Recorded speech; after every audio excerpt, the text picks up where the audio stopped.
Welcome back to another week of Nestology TV. In this episode, we're going to discuss investor expectations. What are perceived versus realistic expectations for investors? Let's get started.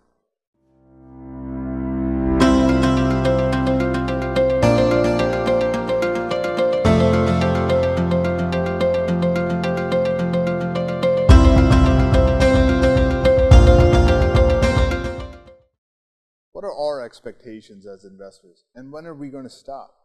A nationwide survey found that investors expect the U.S. stock market to return an annual average of 13.7% over the next 10 years.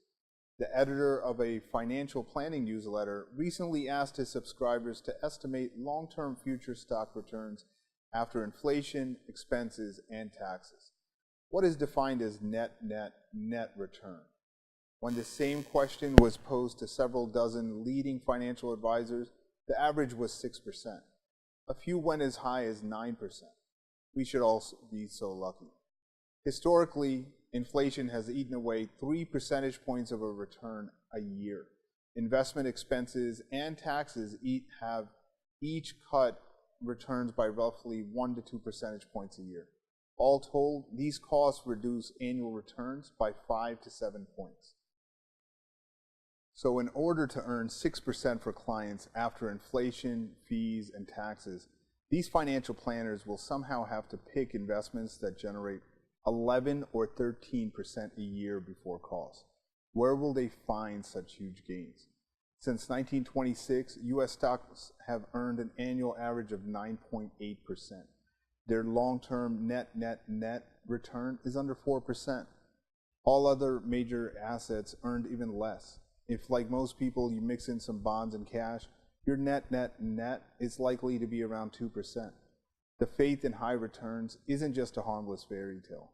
It leads to many people to save way too little in hopes that the market will bail them out. It leaves others to chase hot performance that just cannot last. The end result of fairy tale expectations, whether you invest for yourself or with the help of a financial advisor, is to expect a huge shortfall in wealth late in life and more years working rather than putting your feet up in retirement. Several investing experts were asked what guaranteed net return they would accept to swap out their own assets. The range went from as high as 4% down to 0.5%. All this suggests is a useful reality check. If your financial planner says he can earn you 6% annually net, tell him you'll take it right now up front. In fact, tell him you'll take 5% and he can keep the difference. In exchange, you'll sell him your entire portfolio at its current market value. You've just offered him the functional equivalent of what Wall Street calls a total return swap. Unless he's a fool or a crook, he'll probably decline your offer. If he's honest, he should admit that he cannot get sufficient returns to honor the swap. So make him explain what rate he would be willing to pay if he actually had to execute a total return swap with you. That's the number you both should use to estimate the returns on your portfolio. As always, myself and the advisors at WealthNest are here if you ever have any questions. Thanks for joining me on this week's episode of Nestology TV, and we'll talk to you next week.